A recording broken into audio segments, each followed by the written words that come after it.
Entonces, si vemos el caso que tenemos acá, ¿verdad? Hasta ahora hemos estado valorando los casos en los cuales tenemos ácidos fuertes, pero ahora vamos a ver el caso de una base débil, ¿verdad? Entonces, este sería el caso de una base débil, ¿verdad? Lo que tenemos en morados podría ser una base débil como por ejemplo carbonato o un compuesto similar que puede obtener 2 protones. O sea, es una base, digamos, base diprótica, en el sentido que puede recibir 2 protones. Entonces, como es diprótico, nuevamente sería como lo equivalente al caso del ácido diprótico, ¿verdad? Que tendríamos una curva con 2 puntos de inflexión. La diferencia en este caso es que los dos puntos de inflexión van a venir en la otra dirección. Es decir, como es una base, vamos a empezar en un pH más básico, ¿verdad? Un pH más alto, y vamos a ir disminuyendo el pH conforme vamos valorando con el ácido, ¿verdad? Eso sería HCl. Entonces, vamos a ver rápidamente como qué pasa en estos casos. Entonces, vamos a asumir, por ejemplo,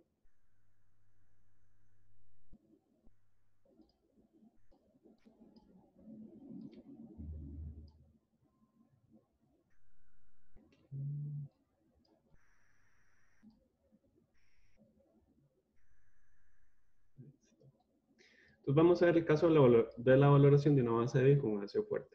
Entonces, si vemos acá,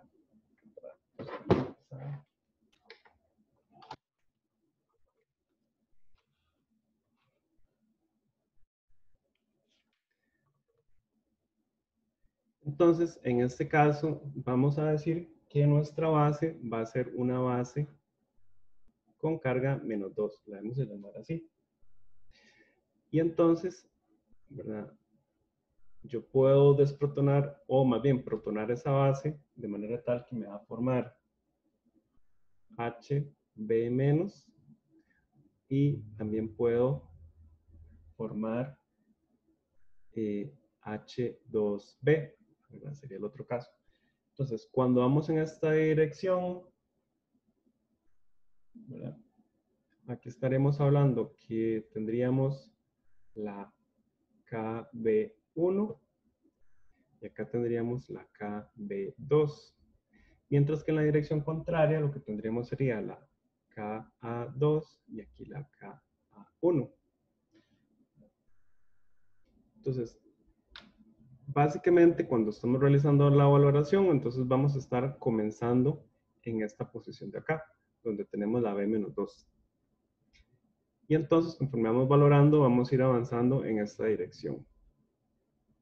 Entonces, como vamos avanzando en esta dirección, vamos a estar utilizando las constantes de basicidad en este caso. Entonces, vean que en nuestra curva de valoración que tenemos acá, vamos a tener, entonces, este primer punto de inflexión y luego este segundo punto de inflexión. Entonces, vamos a tener, digamos, 3 regiones, ¿verdad? Vamos a tener esta primera región, que esa región la podemos llamar la región del primer buffer.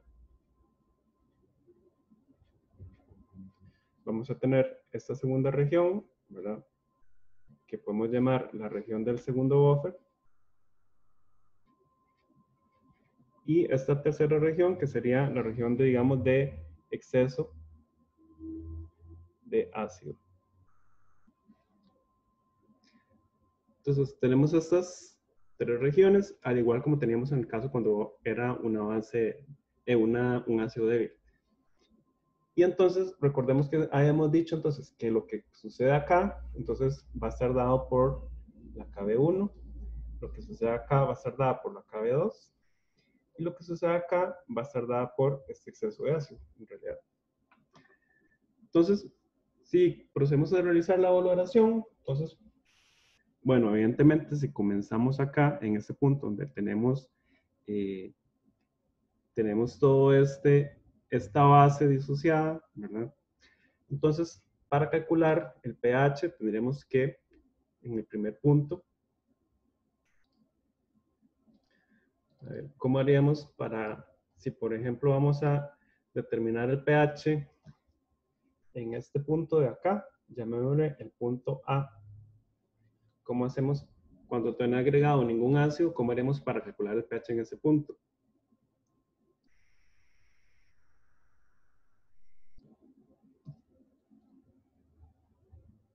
Llamémosle punto A. ¿Qué haremos ahí en ese caso?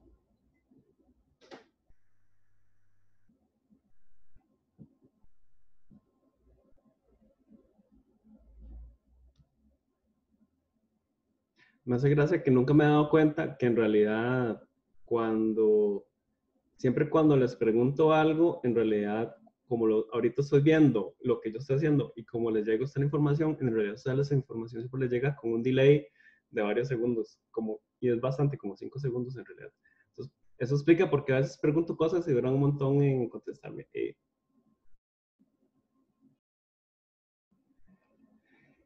Eh, ¿Cómo haríamos para calcular el pH entonces en este punto A que tenemos acá? ¿Alguna idea? Entonces, ¿qué tenemos acá en ese punto? Vean que lo que tenemos es las moléculas de base disociadas, estas que tenemos acá. Entonces, ¿qué haríamos en este caso para determinar el pH respectivo? ¿Qué haríamos en este caso?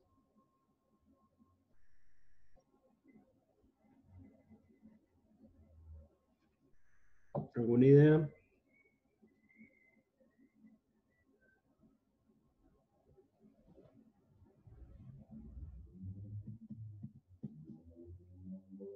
El equilibrio de la base, dice Natalia.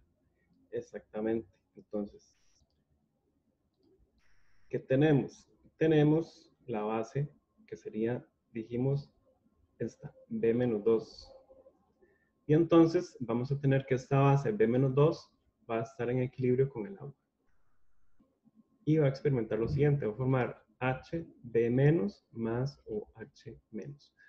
Esto que está pasando acá es lo que le llamaríamos la KB1. Para efectos de este ejercicio, vamos a tomar como que la PKB1 es igual a 4 y la PKB2 vamos a decir que es igual a 9. Entonces, tenemos esta reacción que mostramos acá y digamos que inicialmente de la base B-2 vamos a tener una concentración de 0,100 mol por litro. Entonces, si esta es la concentración que tenemos inicialmente, vamos a tener 0,100 inicial. De esto no tengo nada, de esto no tengo nada. Luego vamos a tener cambio y luego vamos a tener equilibrio.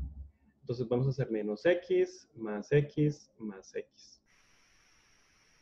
Entonces me va a quedar 0,100 menos X, aquí X y aquí X. Y entonces en ese caso utilizamos la KB. Entonces decimos KB va a ser igual a X a la 2 entre 0,100 menos X. Y entonces de aquí obviamente vamos a poder despejar, podemos asumir que esta X es muy pequeña y entonces vamos a decir que el X va a ser igual a 0,100 por la KB raíz cuadrada de esto.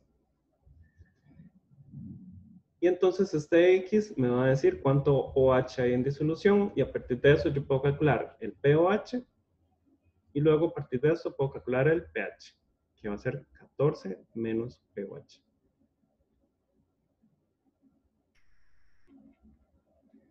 ¿De acuerdo? Entonces, ese sería el primer punto de la valoración de la base.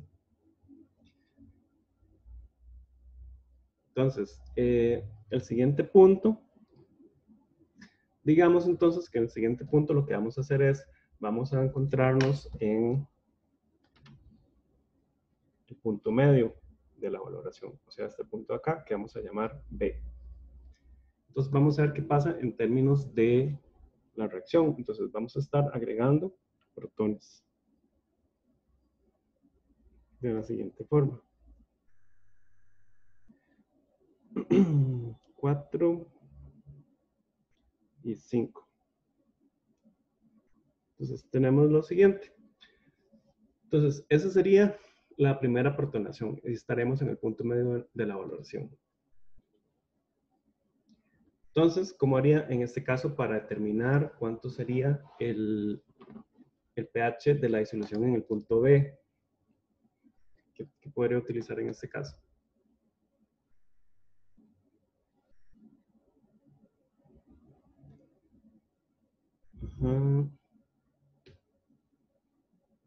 ¿Alguna idea que podríamos hacer en este caso? Sería muy análogo a lo que hemos visto en el caso anterior con el ácido débil, ¿verdad? La ecuación de Hendrix, exactamente. Entonces, tendríamos en el punto B, sucedió lo siguiente, ¿verdad? Estamos en el punto B. Entonces tenemos B menos 2 y lo estoy agregando ácido. Y me va a formar HB menos más, bueno, en ese caso sería esta forma. Recuerden que yo puedo escribir de dos formas. En realidad puedo escribir B menos 2, también lo puedo escribir como H3O más, y me produce HB menos más H2O.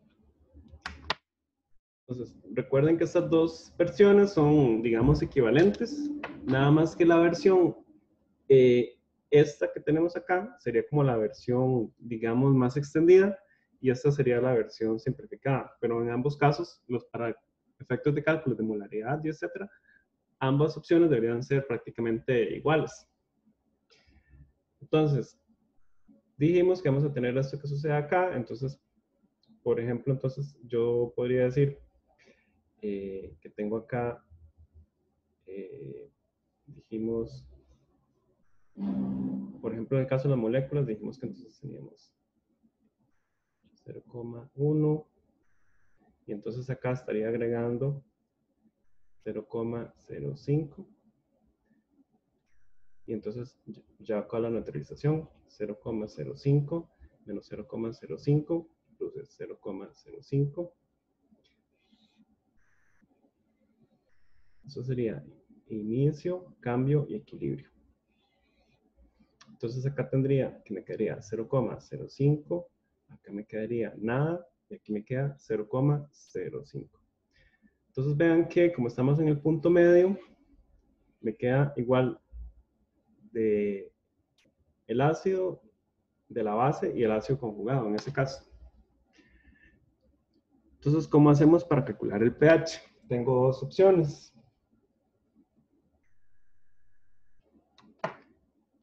Y volvamos un momento aquí arriba. Entonces, cuando tengo este proceso, para terminar el pH puedo usar la KB o puedo usar la Ka2, cualquiera de estas dos. Entonces, recuerden que la ecuación de Henderson-Hasselbalch en realidad tiene dos opciones. Yo puedo hacerla como la versión con la KB o la versión con la Ka. Entonces, yo puedo decir, por ejemplo, que el pH va a ser igual a la pKa2 más logaritmo de la sal, ¿verdad? Que sería B menos 2 entre el ácido, que sería HB menos. Esta sería la opción 1, como yo podría determinar el pH. La otra opción sería con el pOH. Yo puedo decir que pOH va a ser igual a la pKb1 más logaritmo de el ácido entre la base.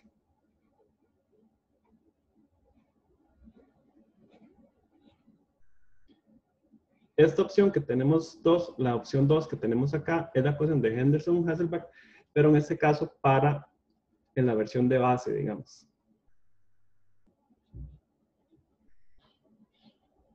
Henderson en la versión de base.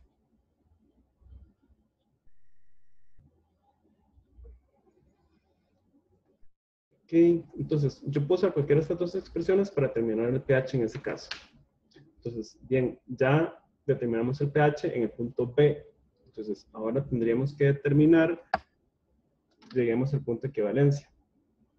Entonces, llamémosle el punto C. Entonces, en ese primer punto de equivalencia, vamos a tener la neutralización de la primera neutralización, como se muestra acá.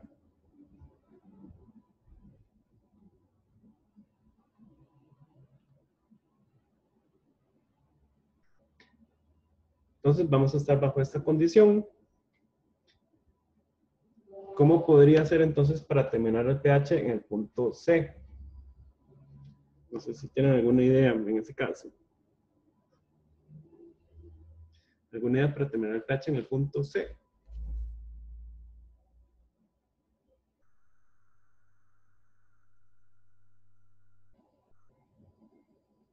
Ahí es donde se hace lo de un medio por PK, bueno, ahí sería B, supongo, más 1 más PKB2.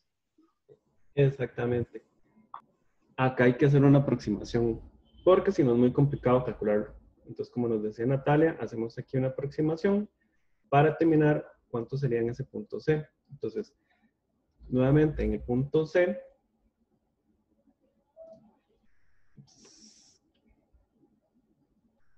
en el punto C vamos a decir que el pH va a ser igual a un medio de la pKa1 más la pKa2.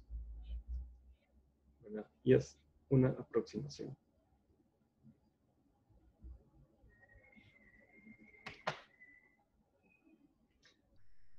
Entonces, ya hicimos la primera neutralización, el primer punto de equivalencia. Vean que entonces, aquí hay otro punto importante.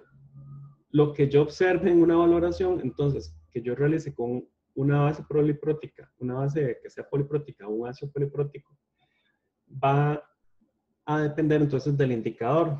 ¿Por qué? Recuerden que hay indicadores que vienen en diferentes regiones de pH. Entonces, si yo tengo un indicador que, por ejemplo, viene en esta región de pH, ¿verdad? Digamos que esto es 8 y esto es 10. Entonces, el punto de equivalencia que yo voy a observar acá con ese indicador va a estar relacionado únicamente con esta valoración del primer protón. No voy a poder observar nada del segundo protón. Entonces, dependiendo del indicador que yo escoja, ahí es lo que yo voy a observar. Entonces, si yo solo quiero observar este primer protón, tengo que escoger entonces un indicador, por ejemplo, que cambie entre 8 y 10.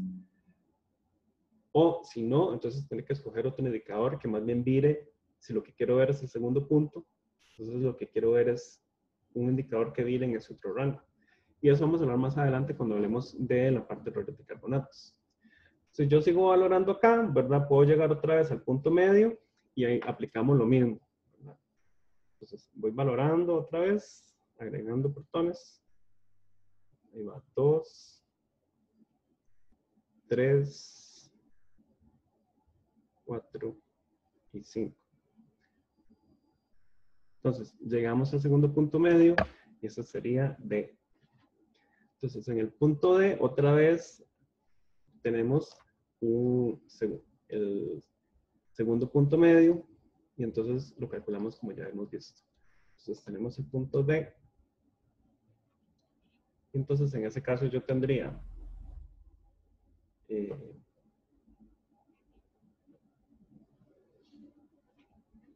BH más H más, que me produce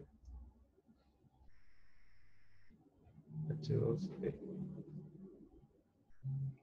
De este otro lado mejor. HP menos más H más me produce H2B. Entonces yo tenía, digamos, inicialmente 10 de este y agregué 5 de este. Entonces hago menos 5 y aquí formo más 5. Entonces hago 10 menos 5, me quedan 5, aquí 0 y aquí me quedan 5. Entonces nuevamente utilizo la ecuación me queda acá un buffer. Utilizo la ecuación de Henderson-Hasselbalch. Entonces, puedo utilizar pH es igual a pKa1 más logaritmo de la sal, o sea, HB menos, entre el ácido, H2P. Esa es una opción. O puedo hacer POH va a ser igual a la pKb2 más logaritmo de H2B dividido entre HB menos. Entonces, puedo utilizar cualquiera de estas dos opciones. Como vemos, debería llegar al mismo valor de pH. Entonces, con eso ya termino el segundo punto medio. Sigo valorando y llego a el segundo punto de equivalencia, que sería el punto E. Entonces, si llego a ese punto, tendría lo siguiente.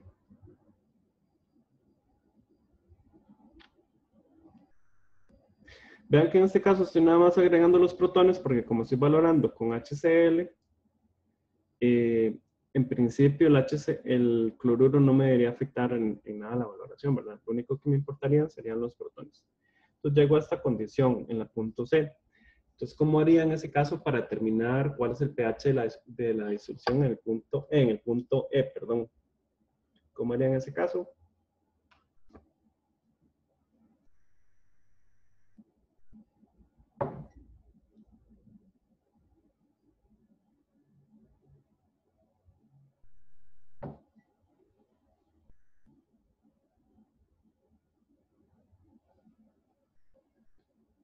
Me queda puro ácido, ¿verdad? Entonces, ¿qué le puede pasar a este ácido en agua? En ese medio.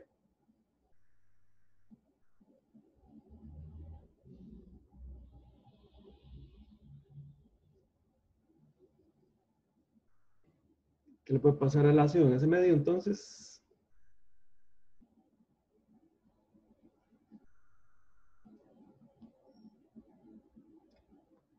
en estos casos, el ácido también podría disociarse. Entonces, tenemos el punto E,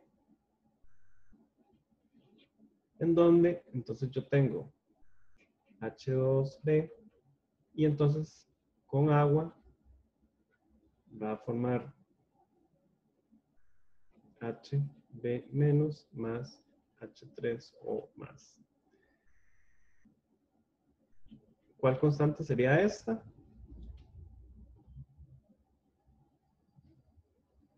La K que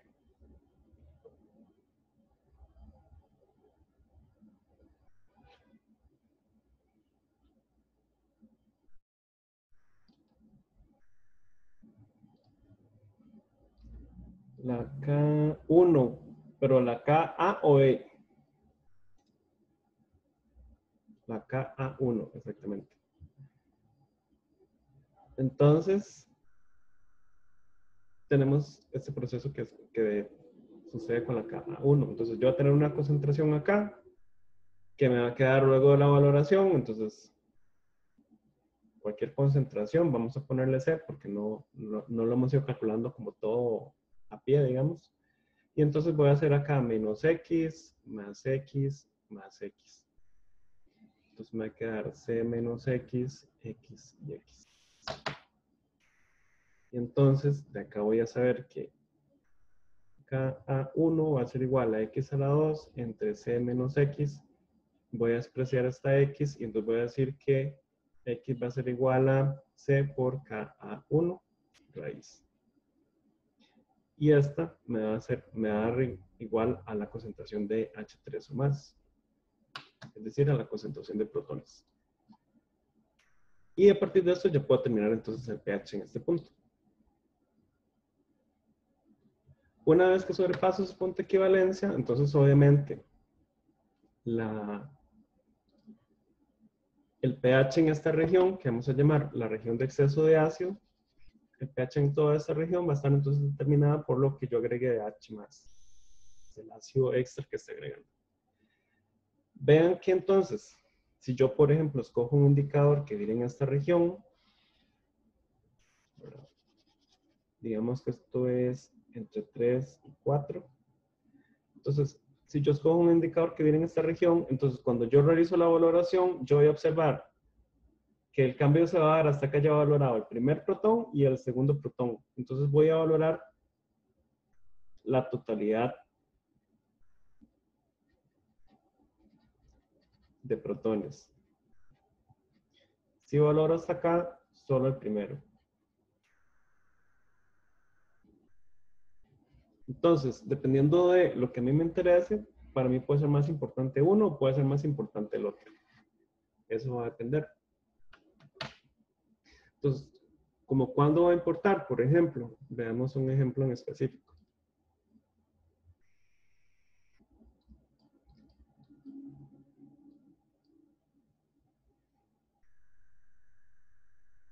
Entonces, un caso en el que va a ser importante es cuando hablamos de el error de carbonatos. Entonces, el error de carbonatos se va a referir, por ejemplo, yo tengo una disolución de hidróxido de sodio, como se muestra acá. Y bueno, ahorita ustedes no han podido ir al laboratorio, pero normalmente cuando va al laboratorio, siempre le dicen, voy a cambiar esto para acá. Y voy a levantar la cámara.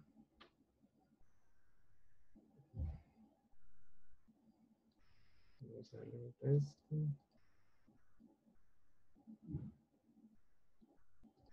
Ok, ahí estamos.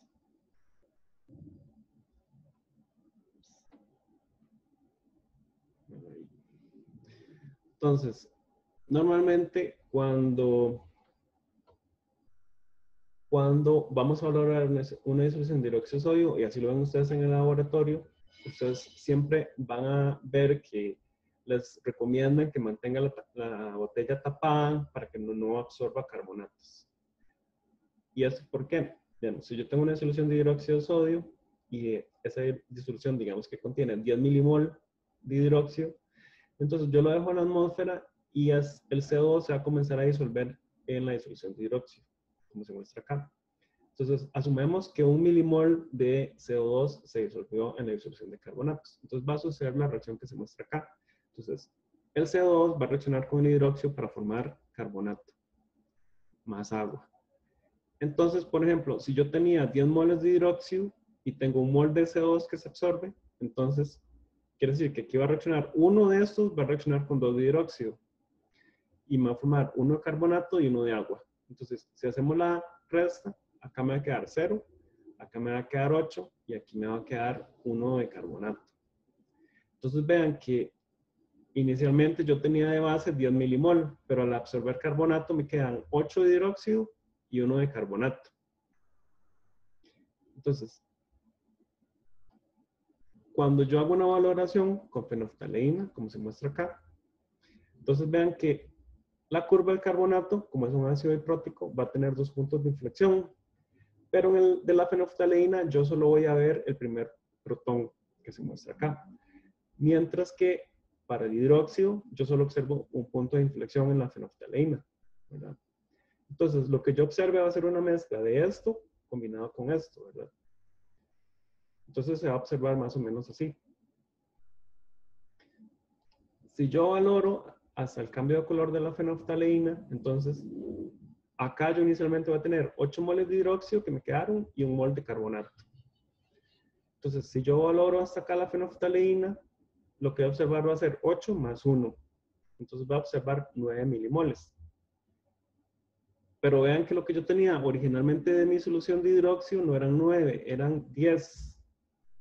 Entonces, al yo haber absorbido CO2, si yo lo valoro la fenolftaleína, voy a observar como si tuviera más bien menos cantidad de hidróxido. Porque esto yo no voy a saber cuánto corresponde carbonato y cuánto corresponde hidróxido, sino que yo solo voy a verlo todo como si fuera hidróxido y voy a pensar que hay 9 milimoles de hidróxido. ¿Cómo puedo reparar este error? Entonces, yo lo que puedo hacer es utilizar un indicador que vire en la región del segundo protón del carbonato. Entonces, vean que si yo sigo valorando, este carbonato que yo tenía acá va a poder absorber, va a poder recibir otro protón y va a formar HCO3 menos 2. Perdón, bueno, eso sería, sí, exactamente. cuando hago esta primera valoración,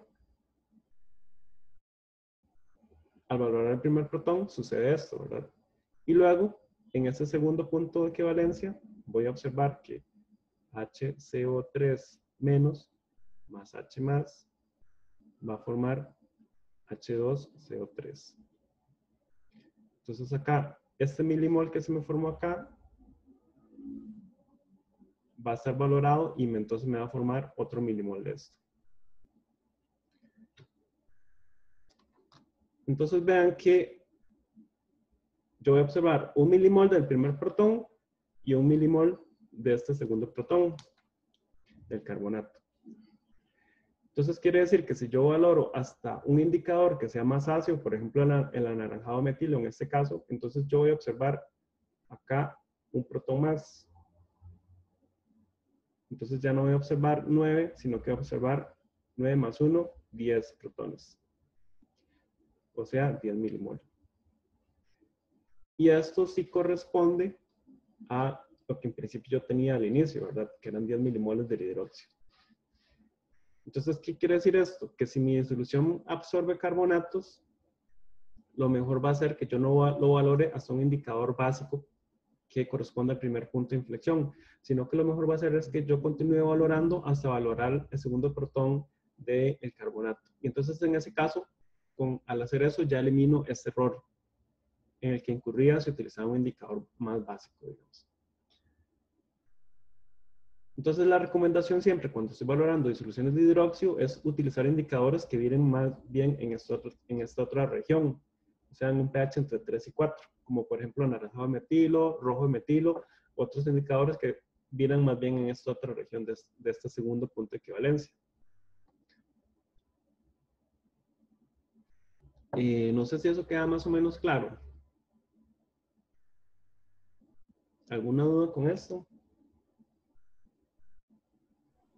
Profe, yo tenía una duda, pero sobre por qué se realizaba la aproximación en el ejercicio anterior.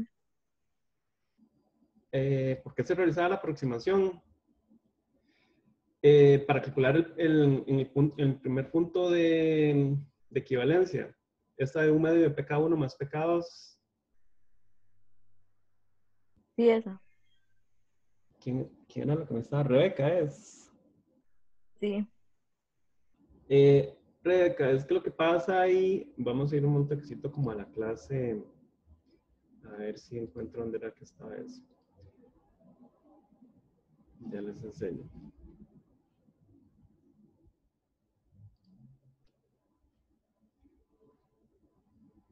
¿Dónde era que estaba eso? Creo que eran sistemas así base complejos.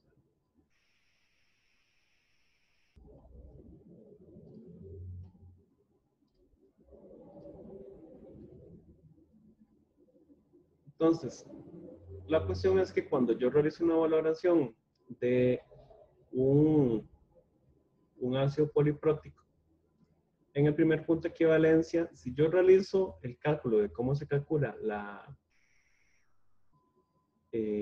concentración de hidrógeno en ese primer punto de equivalencia, hay que hacer dos cosas. Hay que hacer como un balance de carga y un balance de masa, que eso, bueno, no sé si algunos son ingenieros, pero eso es como muy ingenieril en cierto modo.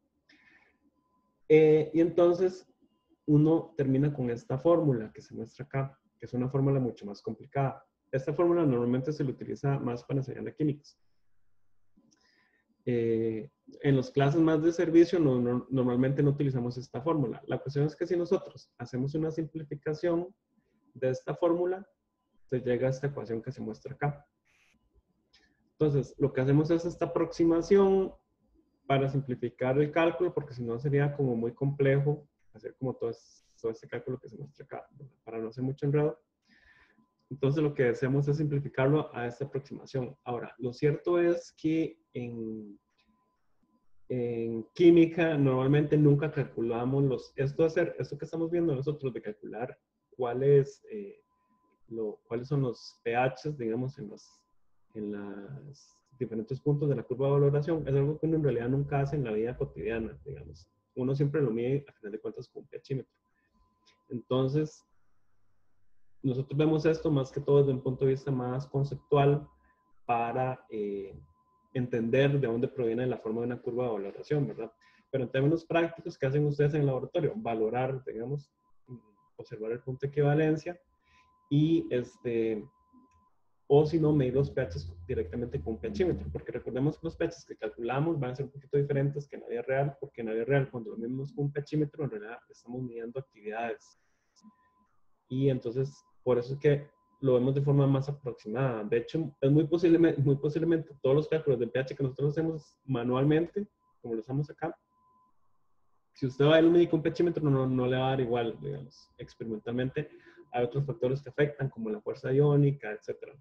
Entonces, lo que nosotros vemos acá es algo como muy simplificado de cálculo de pH, pero no es realmente muy preciso, a final de cuentas. No sé si eso contesta más o menos su pregunta. Sí, profe, gracias. Justo. Yo también he quedado con una duda, digamos, en el segundo punto de equivalencia de la curva, ¿también se usa esa fórmula o no? No, en ese caso no, porque en el segundo punto de equivalencia, vean que el problema, y eso es por qué se utiliza la aproximación. Vamos a ver si lo aclaramos hacer un poco más. Vamos a ver la pizarra. Entonces, ¿cuándo es que se utiliza la aproximación? Si ustedes ven, los casos cuando hemos usado la aproximación es, por ejemplo, si yo tengo BH2, H2B, lo valoro con OH menos y me forma BHB menos más H2O. Entonces, si yo hago toda esta valoración en punto de equivalencia, vean que me va a quedar, entonces, digamos que acá tengo 10, agrego 10, y entonces me queda. Entonces acá me quedaría 0, 0, y acá me queda 10 de HB. Entonces, ¿cuándo se hace la aproximación? Vean que el problema acá es que HB menos es una especie anfótena. Entonces, HB puede experimentar dos equilibrios. Por un lado, puede hacer H más B menos. Y por otro lado, puede hacer H2B. O sea, tomar otro protón. Entonces puede perder ese protón o más bien puede tomar otro. Y como es esta especie anfótera, estos dos equilibrios van a coexistir. Por eso es que cuando usted trata de calcular el pH, cuando usted solo tiene esta especie de HB-, se vuelve más complicado porque usted tiene que tomar en cuenta los dos equilibrios. Entonces, para no hacer todo ese cálculo todo complicado, lo que hacemos es esta simplificación que al final de cuentas da como bastante parecido, digamos. Pero, si ustedes quieren, se los dejo a tarea. No mentiras. Que traten de hacer el cálculo de la fórmula que viene ahí. Entonces, básicamente lo que hace es contar este equilibrio y este otro equilibrio. Entonces, usted tiene que sumar los dos equilibrios para terminar cuánto es la concentración. Como los dos compiten, usted tiene que ver, digamos, cuál gana al final de cuentas y ver cuál determina cuánta cantidad de protones tengo, ¿verdad? Libres. Porque si por un lado este suelta protones, por otro lado este más bien agarra. Entonces los dos equilibrios compiten. Cuando yo tengo el segundo punto de equivalencia, no tengo ese problema porque en el segundo punto la especie no es anfótera, sino que hay un equilibrio que está favorecido, ¿verdad? Ya sea que es puramente ácido o puramente base, digamos. Si yo tengo solamente H2B o si tengo únicamente B-2, yo sé que aquí el equilibrio que va a estar favorecido es el de que pierde un protón y aquí el que está favorecido es que gane un protón, ¿verdad?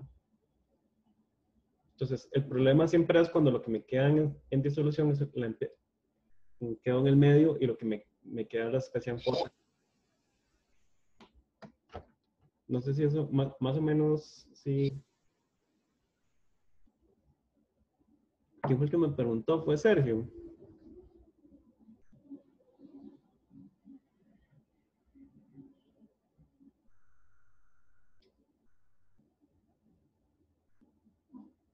No, profe, fue Angel, pero se le fue la luz. Ah, yo con razón no me están contestando. Yo. Cada vez que pregunte, cuando les pregunto, contéstenme, por favor, porque si no me siento como ahora la exploradora cuando le pregunto a uno cosas en la casa. Entonces, bueno, ese es como el punto, pero si ahorita vuelve otras... Yo todo desorientado. Ay.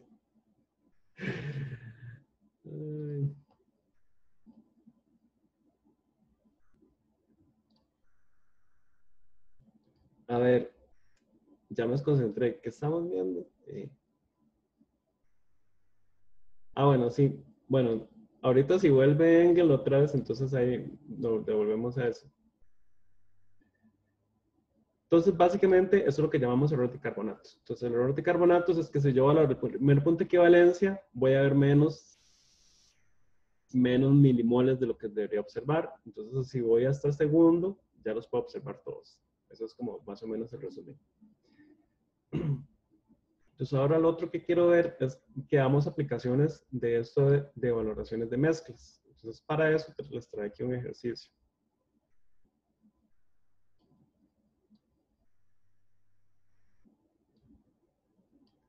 Entonces dice, determinación de una mezcla de bases. Entonces dice, una mezcla puede contener las siguientes sustancias, en forma individual o ser una mezcla compatible. Puede tener hidróxido, carbonato de sodio o hidrógeno carbonato. Dice, se tomó una alícuota de 50 mililitros y se llevó un balón aforado de 250 mililitros. Se valoró una alícuota de 20 mililitros con HCl 0,100 mol por litro. Para el viraje de la fenolftaleína consumió 23,10 mililitros. Se continuó la valoración gastándose 49,30 mililitros en total hasta el viraje del rojo de metilo. Entonces determine los componentes de la mezcla, el porcentaje de masa en volumen de cada sustancia. Entonces, ¿qué hacemos con este problema? Entonces, primero pensemos en un planteo.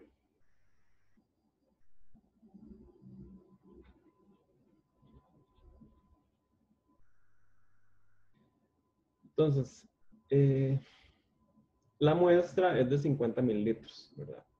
Vamos a hacer así. Tengo una muestra de 50.00 mililitros. Y esa muestra se llevó un balón aforado de 250. Y luego de esta se tomó una alícuota de 20 y se valoró. Entonces lo coloco en Erlenmeyer y lo valoro. Con HCl, que es 0,100 mol por litro. Entonces voy a usar dos indicadores. Voy a usar fenolftaleína y voy a utilizar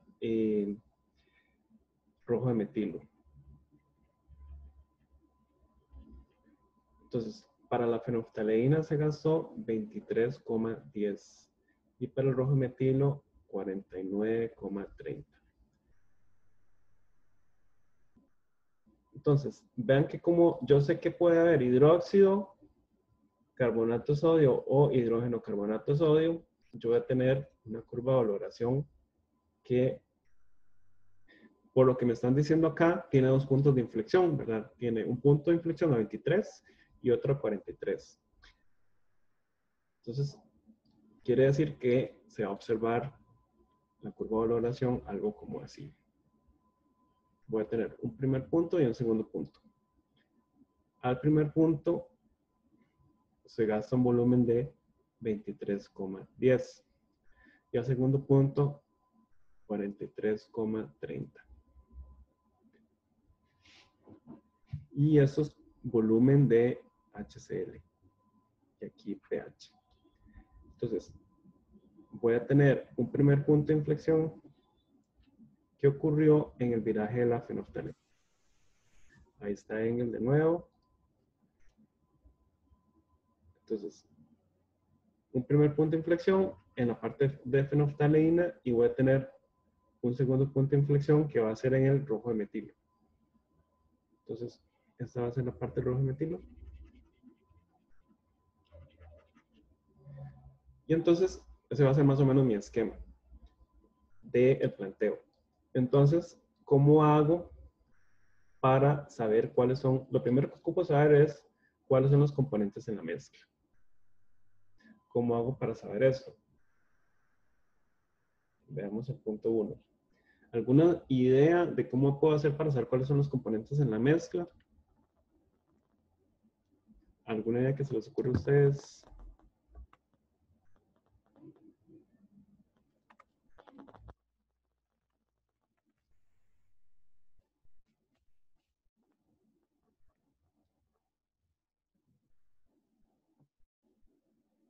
Vean que me están diciendo, pueden estar en forma individual o ser una mezcla compatible.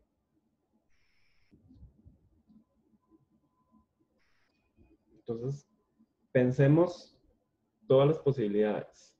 Digamos que puede ser que sea NaOH solo, puede ser que sea Na2CO3 solo, puede ser que sea NaHCO3 solo,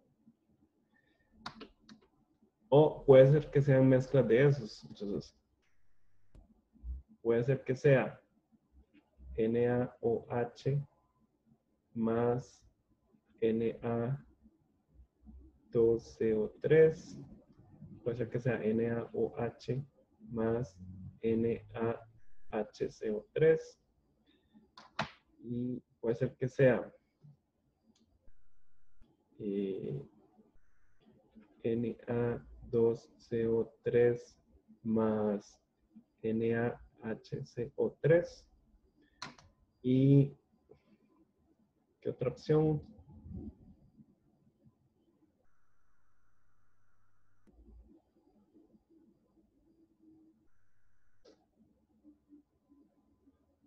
O puede ser que sean las tres. NaOH más Na2CO3 más NaHCO3. ¿Se me olvida alguna posibilidad? Esos dos. NaOH con el otro. Son todas, ¿verdad? 1, 2, 3, 4, 5, 6, 7. ¿Me falta alguna?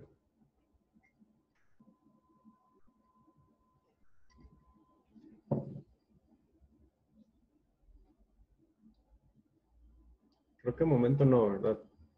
Porque no estoy seguro. Entonces, vamos descartando cuáles opciones no pueden ser. ¿Cómo hacemos para descartar eso?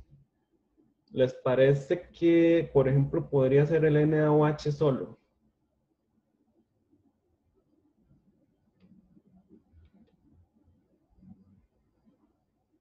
El NaOH solo podría ser o no.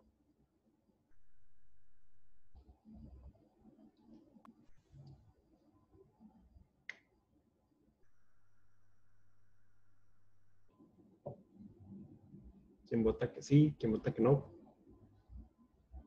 Ve, ya me están dejando como ver a la exploradora.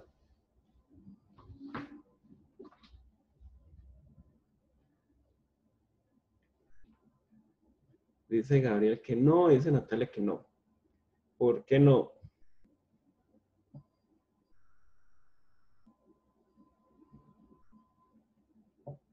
¿Algún motivo de por qué no? Porque hay dos montañitas, exactamente. Entonces, si fuera NaOH, solo se vería una. Entonces, no, porque no es diprótico. Entonces, este no puede ser. Ese ya de fijo descartado. Podría ser carbonato de sodio solo.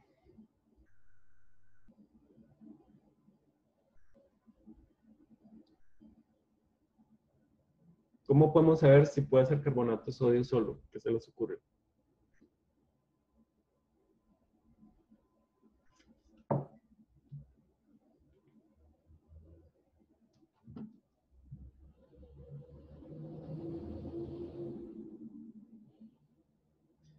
Dice Gabriel que cree que tampoco. ¿Por qué no, Gabriel?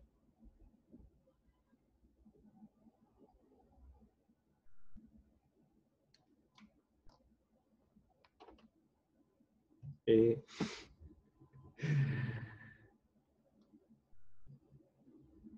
Porque, a ver, ¿por qué no? ¿Algún razonamiento que podemos usar para descartar si es carbonato de sodio? Que utilice algo matemático.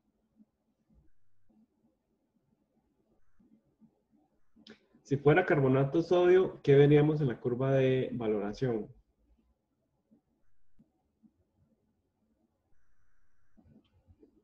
Como es diprótico, si veríamos... Mi lápiz dejó de servir. ¿Qué pasó?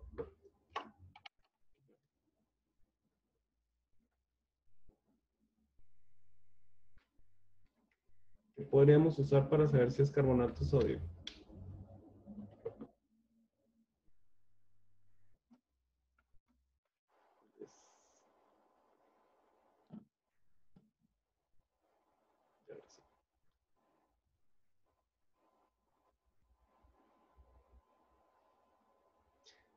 Si fuera carbonato de sodio, tendría dos puntos de inflexión.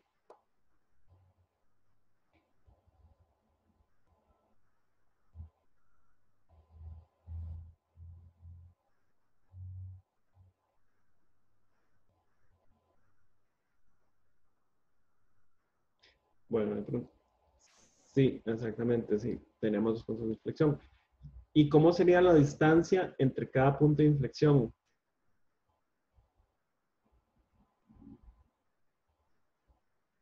El volumen que consumo para un protón, ¿cómo debería ser comparado con el volumen que consumo para otro protón? Recordemos que tenemos dos protones.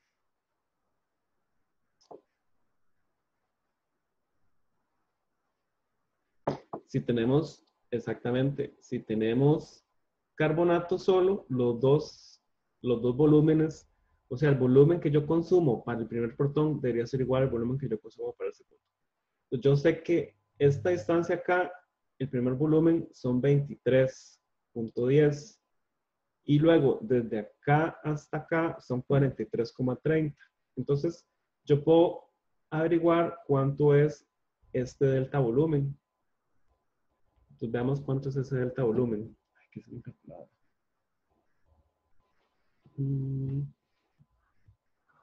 Ya perdí mi calculadora.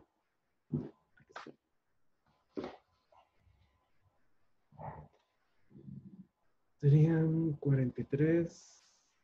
No, era 43, no era más. 49.30 es, no es 43. 49.30. 49.30 menos 23.10, eso me da 26,2. Entonces el delta V es mayor que, llamémoslo este volumen 1. Entonces podría ser carbonato de sodio.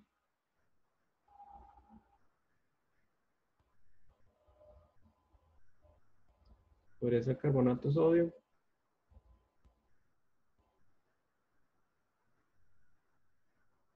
No, ¿verdad? Entonces ya podemos descartar esta opción. Podría ser hidrógeno carbonato de sodio solo.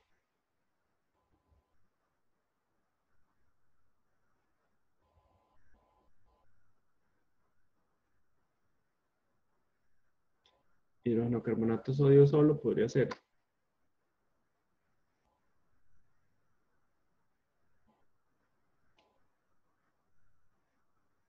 ¿Qué piensan?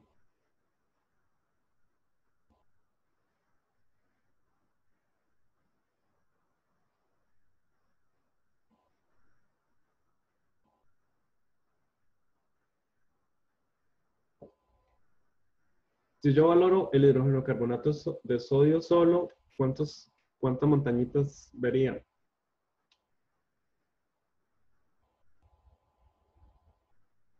Vería una, exactamente. Entonces, no podría ser ese. Tampoco, porque solo vería una. Entonces, tampoco. Nos quedan estas opciones de mezclas. No puede ser ninguno solo. Entonces, tiene que ser alguna mezcla. Está la opción de hidróxido de sodio con hidrógeno con carbonato de sodio.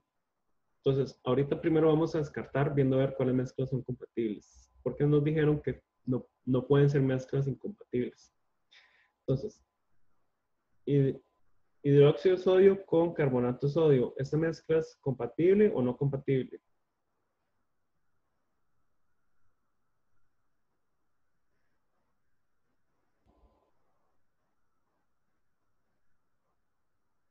¿Compatible o no compatible?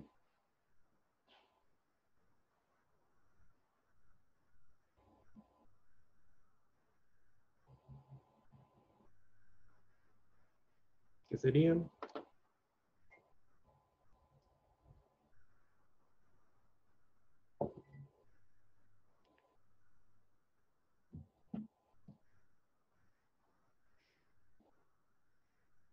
A ver, vamos a preguntarle a alguien. ¿Quién era la que no tenía micrófono? Era Alison la que no tenía micrófono. Es que se me hizo. Alison, queridos vos, ¿es hidróxido de sodio con carbonato de sodio es una mezcla compatible o es no compatible?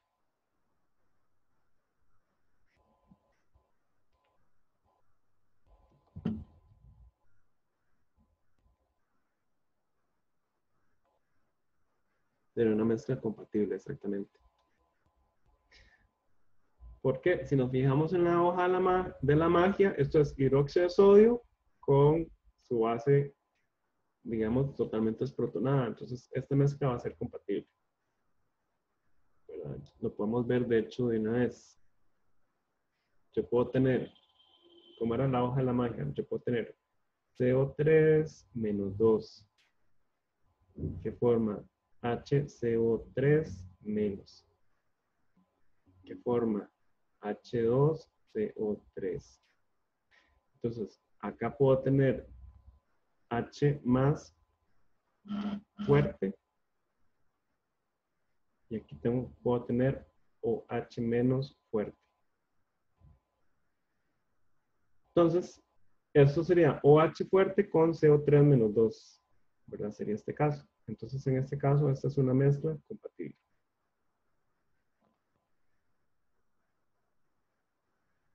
Hidróxido de sodio con HCO3. Entonces, vean que HCO3 está acá y la base fuerte estaría acá. ¿Sería una mezcla compatible o no compatible?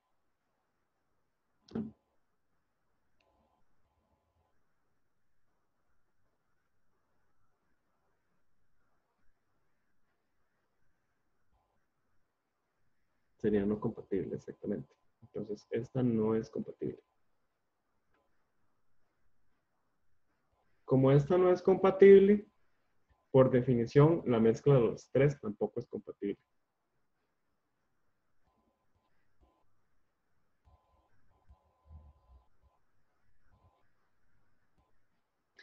Me queda carbonato y hidrógeno carbonato. ¿Esta mezcla sería compatible o no compatible? Pues vean que sería carbonato con el hidrógeno carbonato. Serían estos dos. Entonces sería compatible o no compatible.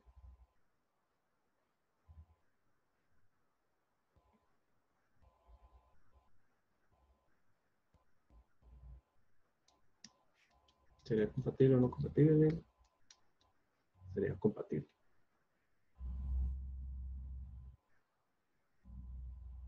Eso hace que entonces nos quedemos al final con dos opciones, básicamente. Nos queda como opción viable esta y esta.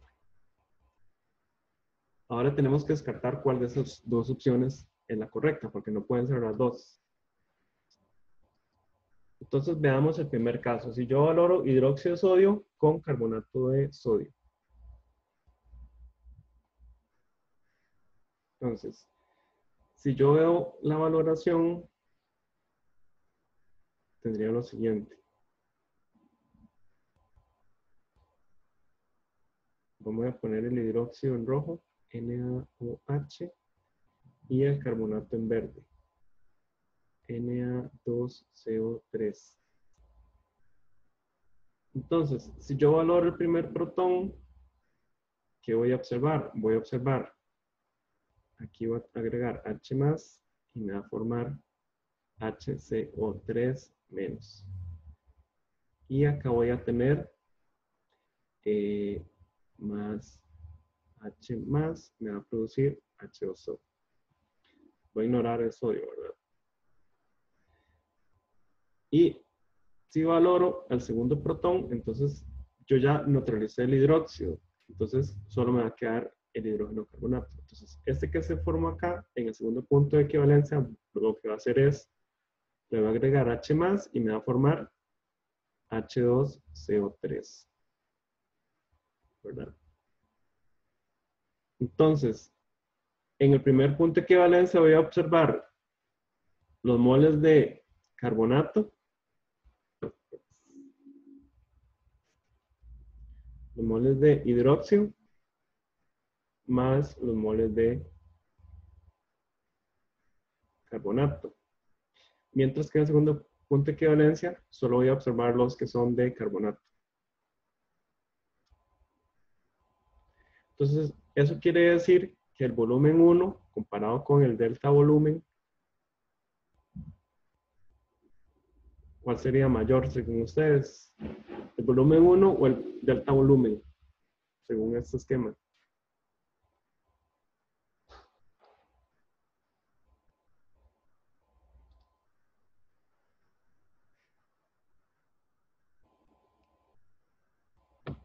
¿Cuál sería mayor? ¿El volumen 1 o el delta volumen?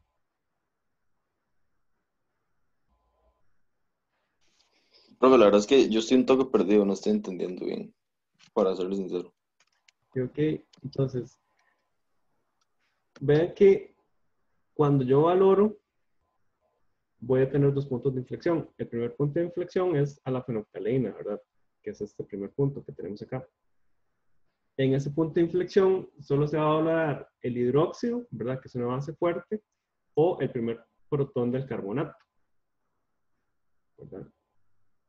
En ese primer punto. En el segundo punto de inflexión, ya yo valoré todo el hidróxido, entonces ya no me quedan protones, ya no me quedan moles de eso, digamos. Entonces, lo que voy a valorar es del carbonato, se me produjo hidrógeno carbonato.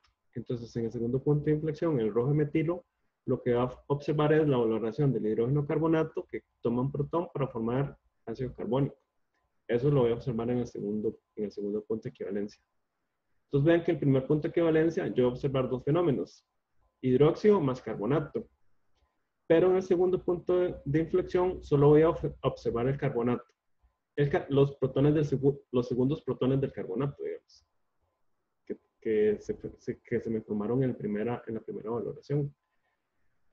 Entonces, eso quiere decir que entonces, como acá yo observo dos fenómenos, y aquí solo observo uno, digamos, entonces el volumen 1 tendría que ser mayor que el delta volumen. ¿Verdad? Lo que consumo en el primero, por definición, tendría que ser mayor que en el segundo punto de equivalencia, porque el punto de equivalencia solo observo el carbonato sin el hidróxido. Y entonces, comparemos esto con el caso que nosotros teníamos. Habíamos dicho que el caso que nosotros teníamos, más bien el delta volumen es mayor que el volumen 1. Entonces no puede ser este caso que tenemos acá.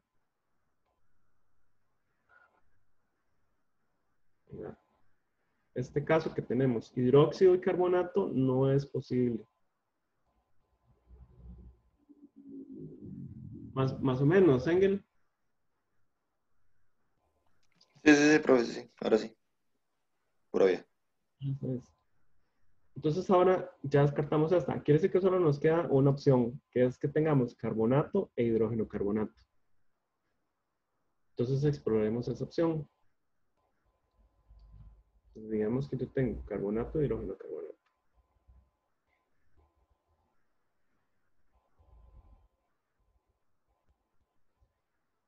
Entonces, si yo tengo carbonato e hidrógeno, carbonato, recordemos que, entonces, voy a ponerle dos colores diferentes. Este sería el Na2CO3 y voy a tener también el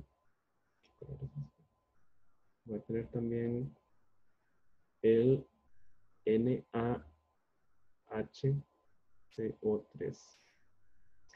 Vean que este lo estoy poniendo acá porque yo ya sé que este sucede en el segundo punto de equivalencia. A este no le va a pasar nada acá. Entonces, yo tengo la mezcla y voy valorando, ¿verdad? Comienzo acá. Entonces, donde voy valorando, yo observo el primer punto de inflexión. Pero en el primer punto de inflexión solo voy a observar el carbonato.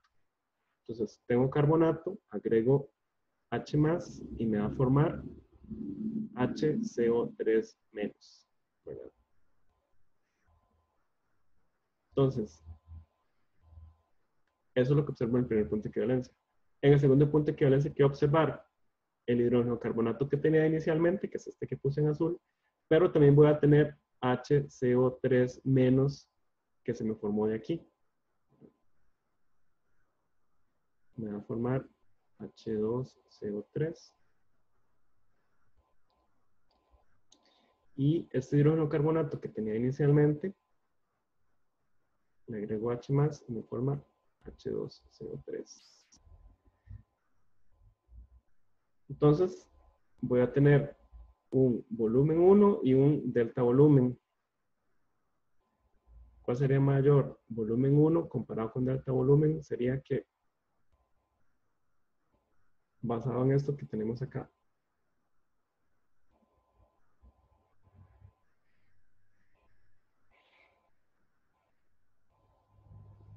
¿sí me siguen?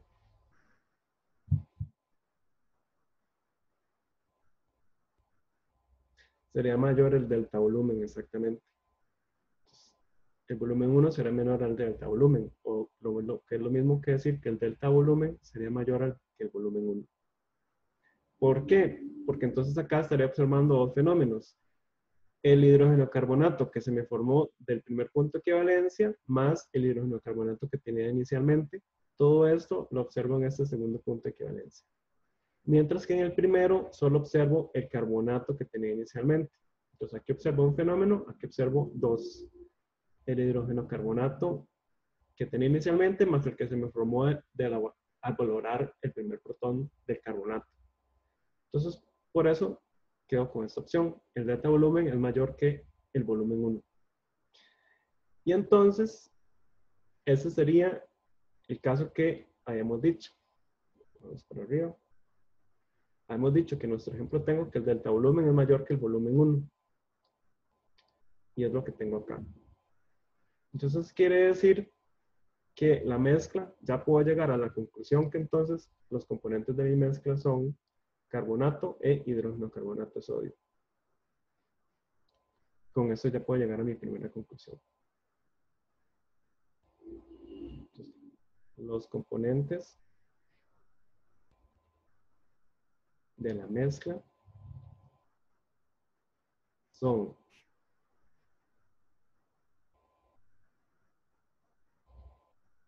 carbonato de sodio más hidrógeno carbonato de sodio. Eso lo puedo afirmar ya categóricamente. ¿Dudas hasta acá? ¿Cómo vamos hasta acá?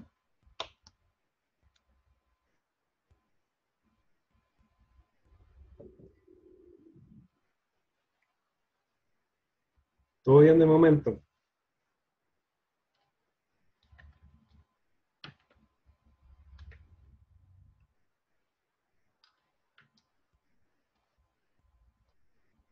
Ok, perfecto. Entonces, ya sabemos cuáles son los dos componentes. Ahora necesitamos averiguar cuánto es la concentración de cada uno de ellos. Entonces, ¿cómo hacemos para saber eso?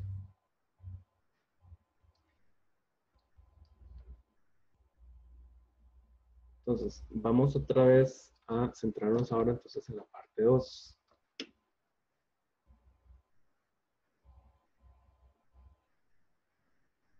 Entonces, volvamos otra vez al esquema de la valoración.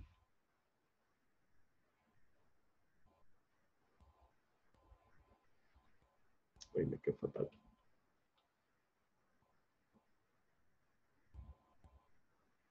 Ya sabemos cuáles son los volúmenes que gastamos y cuáles son las especies. Entonces dijimos que acá íbamos a tener Na2CO3, que lo valoro con H más para formar HCO3 menos, y luego acá voy a tener HCO3 menos más H más, que me va a formar H2CO3, pero además tengo el que tenía inicialmente, que era el NaHCO3. Voy a hacer esto más grueso. Siempre termino escribiendo más grande que al inicio. Tengo el NaHCO3 original, ¿verdad? Que lo valoro con H más para formar H2CO3. Y dijimos que este primer volumen eran 23,10.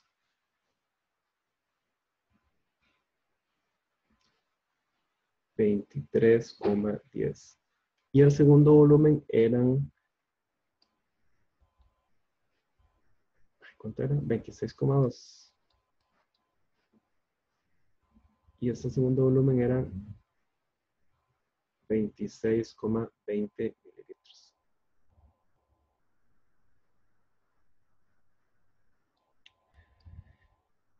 Entonces, ¿cómo hago para saber cuánto tenía del carbonato de sodio que puedo utilizar de la curva de valoración?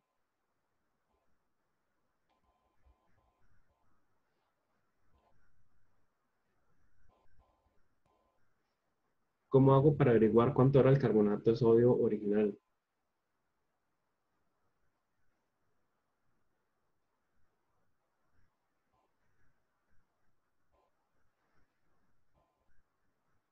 ¿Qué se les ocurre?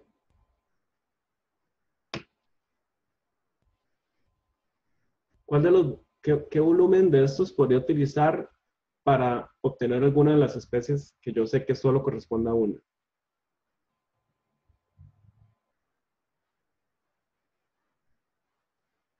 ¿23,1 dice Natalia? 23,1 correspondería al volumen que se gastó en qué?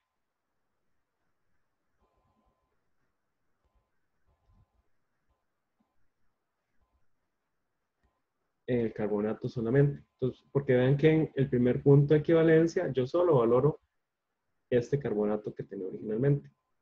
Entonces quiere decir que el volumen 1, el volumen 1 equivale a carbonato solo. Entonces yo puedo calcular los milimoles. Yo sé que los milimoles de HCl, ¿verdad? Que consumí en el primer punto de equivalencia van a ser iguales a 23,10 mililitros multiplicado por 0,100 mol por litro. Esto me va a dar 2,310, sería 2,310 milimol de HCl. Pero los milimoles de HCl, como la reacción es 1 a 1, también corresponden a los milimoles de carbonato.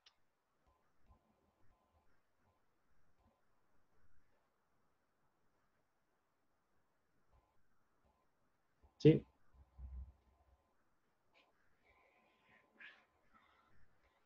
Entonces de acá yo puedo obtener los milimoles de carbonato.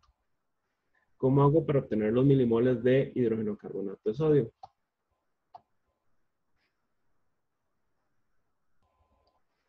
¿De dónde obtengo los milimoles de hidrógeno carbonato de sodio?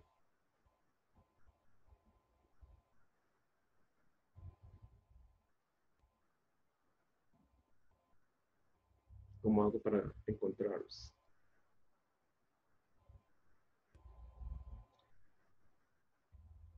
Entonces, este segundo volumen me da más grande porque tenía hidrógeno carbonato de sodio originalmente, ¿verdad? Entonces, ¿cómo hago para obtenerlos a partir de este segundo punto de inflexión?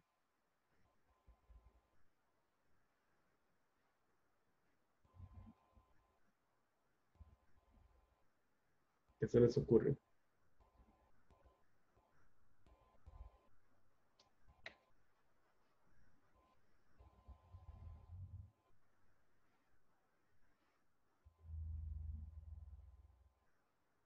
¿Qué puedo hacer?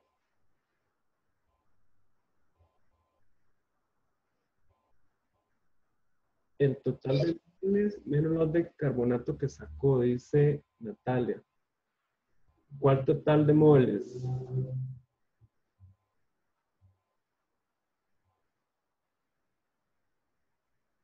De segundo volumen. Ok, ajá. Entonces, vean que qué parte de este volumen me corresponde a el carbonato, hidrógeno carbonato de sodio. Recuerden que si yo tuviera solo carbonato, lo que consumo en el primer volumen y el segundo volumen sería igual. Lo que me da aquí de más es por el hidrógeno carbonato de sodio. Entonces yo puedo hacer que delta volumen menos volumen 1 es igual al volumen que corresponde a HCO3 menos 2. Bueno, voy a ponerlo mejor así. Al volumen que corresponde al NaHCO3. Entonces la diferencia entre este delta volumen y el volumen 1 corresponde al volumen del NaHCO3 que yo gasté de valorante. Entonces nada más hago 26.20 menos 23.10, eso me da 26.20 menos 23.10, eso me da 3,1. 3,10 mililitros. Estos 3,10 mililitros equivalen a este hidrógeno carbonato únicamente. Entonces yo puedo hacer que los moles de NaHCO3 van a ser iguales a 3,10 mililitros multiplicado por 0,100 mol por litro. Eso me da 3.10 por 0.1, 0,310. 0,310 milimol de NaHCO3.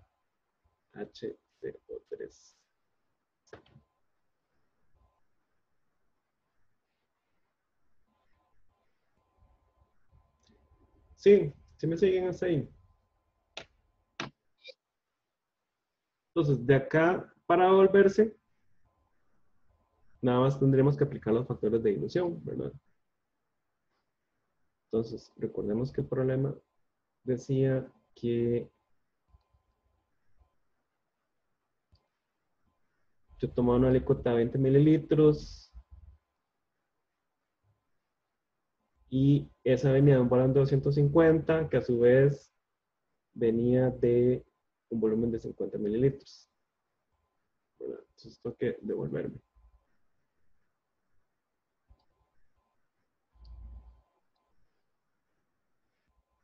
Siempre termino escribiendo más grande.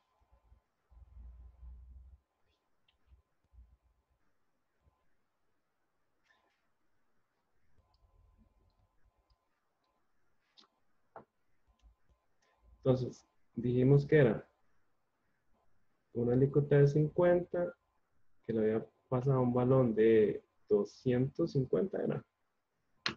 Ya se me olvidó.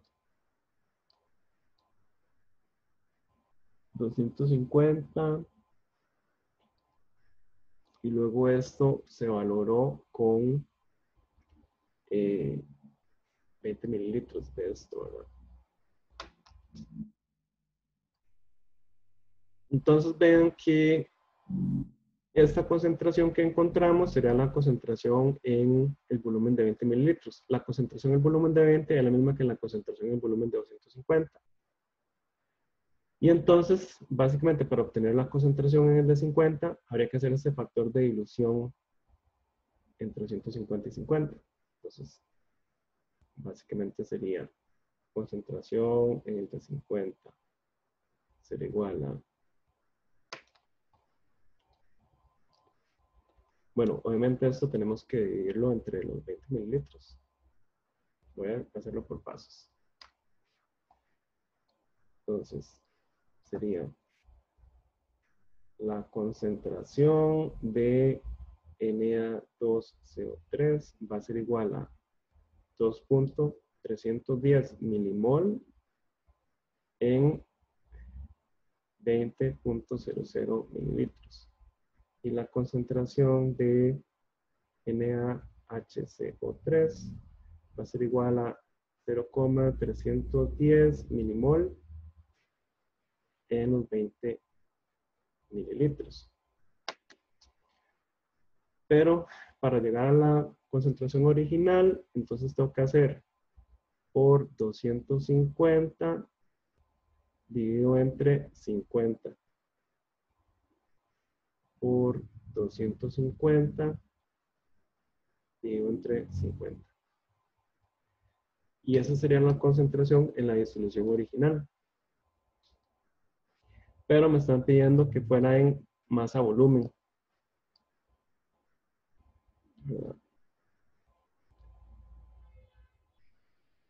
Me dicen porcentaje de masa volumen.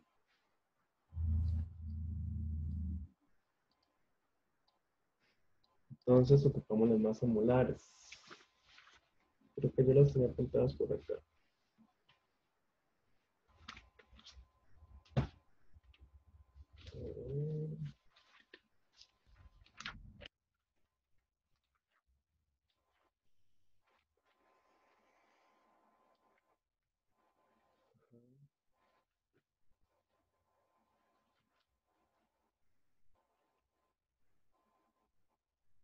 Entonces tendría que hacer lo siguiente. Esto lo... Para el carbonato.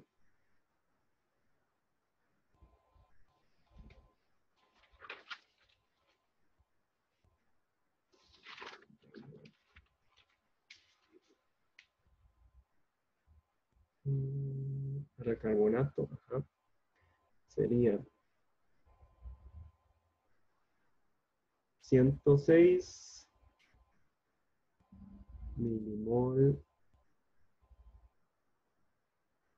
miligramos, perdón, miligramos en un mol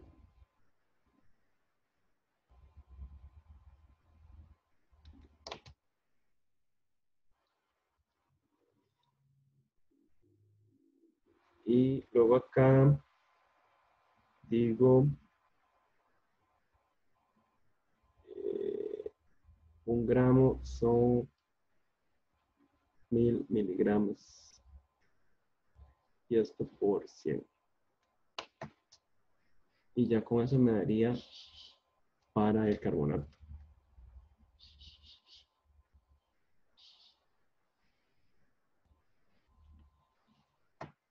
Y para el otro sería lo mismo, nada más que con la masa molar del hidrógeno carbonato. Entonces, esta parte, ya para concluir, se los dejaré a ustedes para que lo terminen ya ahí en la casa.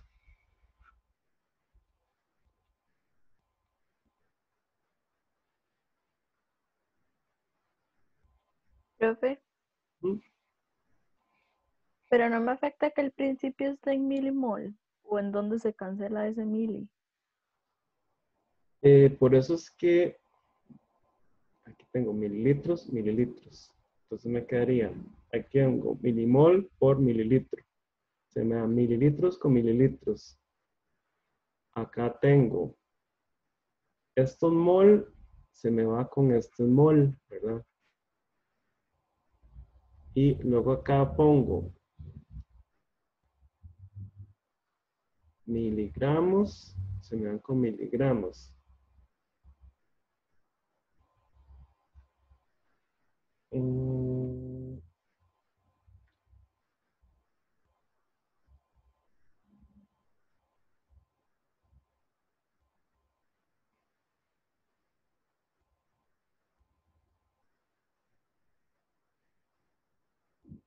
Miligramos, mililitros, se me dan con mililitros, milimol por mililitro. Es que esto sería lo mismo que mol por litro, en realidad. Voy a hacerlo todo a pata mejor. A ver, tendría concentración de Na2CO3 igual a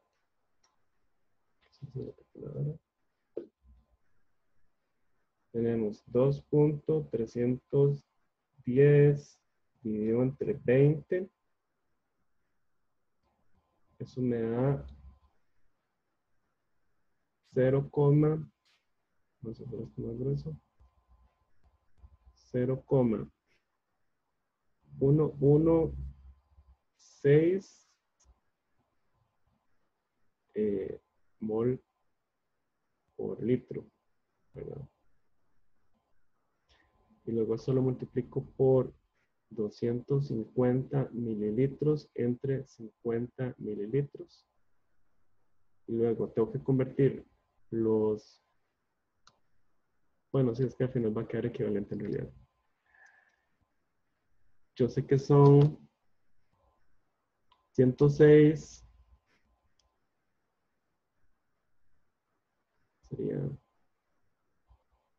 106 gramos por mol multiplicado por 1 litro son 1000 mililitros y esto por 100 para que quede menos confuso. Entonces, esta es la concentración en la valoración, ¿verdad? Sería en mol por litro. El factor de dilución, o sea, más bien de concentración en este caso, serían 250 mililitros entre 50 mililitros. Esos mililitros se me dan con mililitros. Y eso está en mol por litro. Entonces yo sé que un mol son 106 gramos. Entonces acá se me da mol con mol. Ahora, los litros ocupo pasarlos a mililitros. Eso es al revés.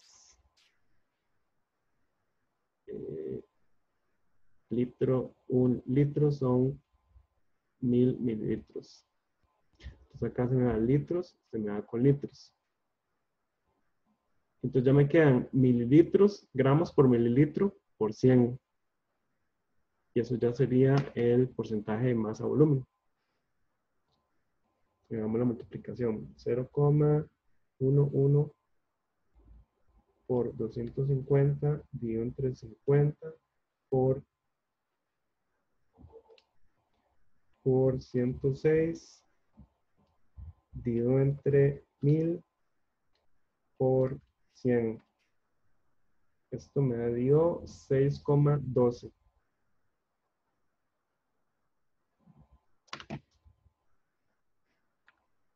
6,12% de Na2CO3.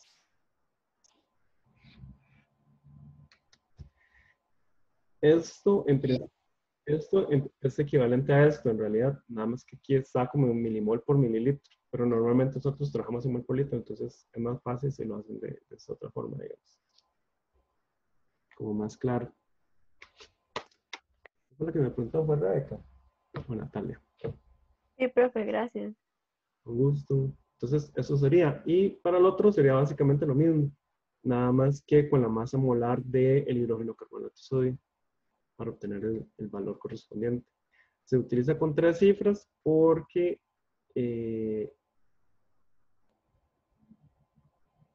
bueno, en realidad lo correcto era usar 4. 1, 2, 3, 4. En realidad deberían usar 4 cifras acá.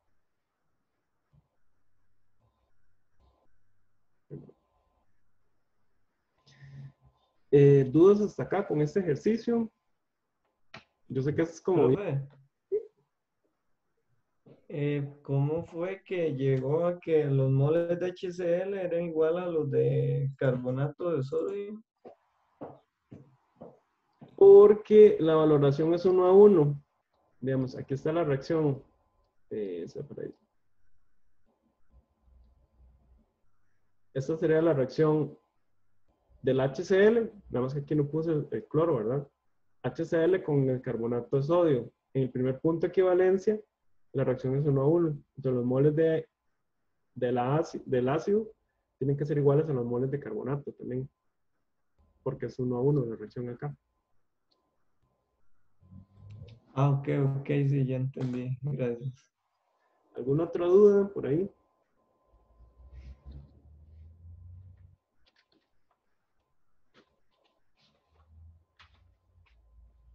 ¿Dudas hasta acá?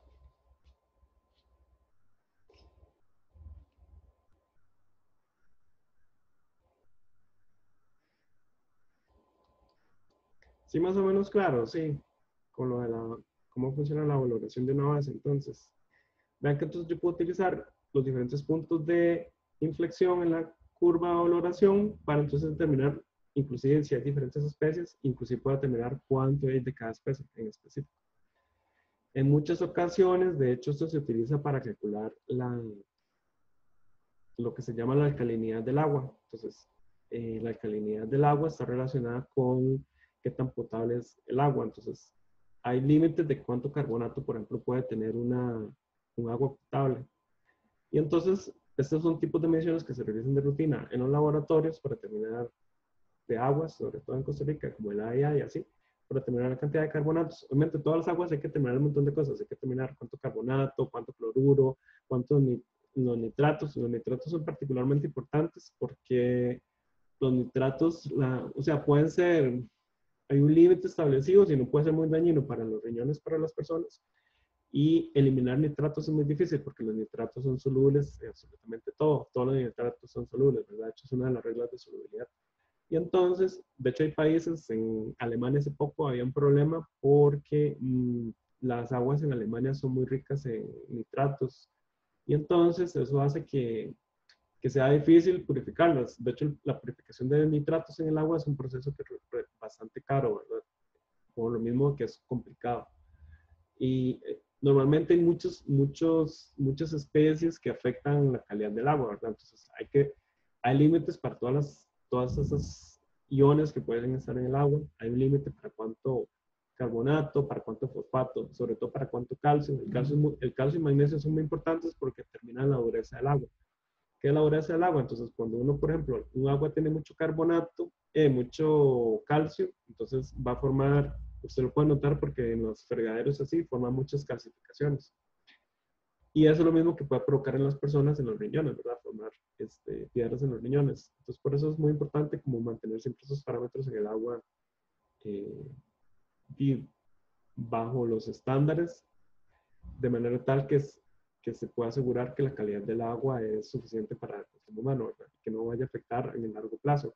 Porque el problema no es tanto si usted toma un poquito de esa agua ahora, el problema es si usted en el largo plazo, a través de los años, va tomando aguas con esas cantidades de iones, eventualmente puede afectar su sistema también, ¿verdad? Sus riñones, etc. Entonces, por eso es que este tipo de análisis también son importantes y en realidad son muy aplicados en la vida cotidiana. De hecho, la mayoría del agua que se toma en San Pedro y en el sector acá, digamos, ¿sector qué? Oeste. ¿Qué sector estamos acá? Oeste, sí, el sector oeste de la capital. La mayoría de estas aguas son aguas en realidad superficiales, vienen de los embalses en Orosi, en Cartago. Entonces hay todo un embalse y esas aguas son trasladadas por una tubería hasta Entre Ríos y en Entre Ríos hay una planta de tratamiento. Entonces, de hecho, las aguas que vienen ahí son bastante turbias por ser aguas superficiales, contienen mucha carga orgánica y entonces toda esa carga orgánica tiene que ser eliminada. Lo que hacen es un proceso de precipitación, se le agrega se le llama un floculante y ese floculante lo que hace es que las aguas lo que está suspendido precipite muy rápidamente. Entonces, todas esas aguas que ustedes toman han pasado por ese proceso, en el cual además se filtran. Hay unos filtros enormes por los cuales pasan el agua. Se filtran de manera tal que se le quite la coloración y se vuelva potable, y además se les inyecta cloro en forma gaseosa al agua para la potabilización. Pero si ustedes, hay veces que cuando llueve mucho, puede que el agua les llegue a ustedes turbia a la casa.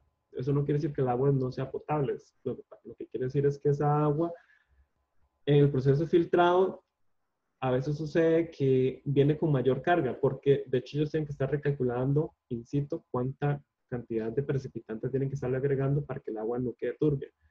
Entonces, si en algún momento llueve mucho en Cartago, puede que se desajuste la cantidad que que ellos tienen que agregar, y entonces mientras se ajustan, puede ser que a ustedes les llegue el agua un poco turbia. Pero eso no quiere decir que es agua que no es potable, sino que simplemente no se filtró del todo bien, pero un poquillo de carga orgánica en realidad no quiere decir que el agua no sea potable, digamos. O un poco de coloración. La coloración no necesariamente está relacionada con la potabilidad del agua. Preguntas.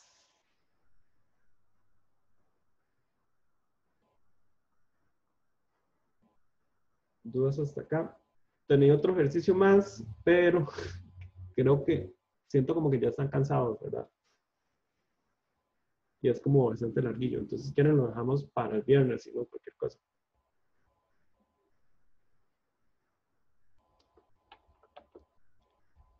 Si no tienen más dudas, y si quieren, los dejamos por acá, entonces.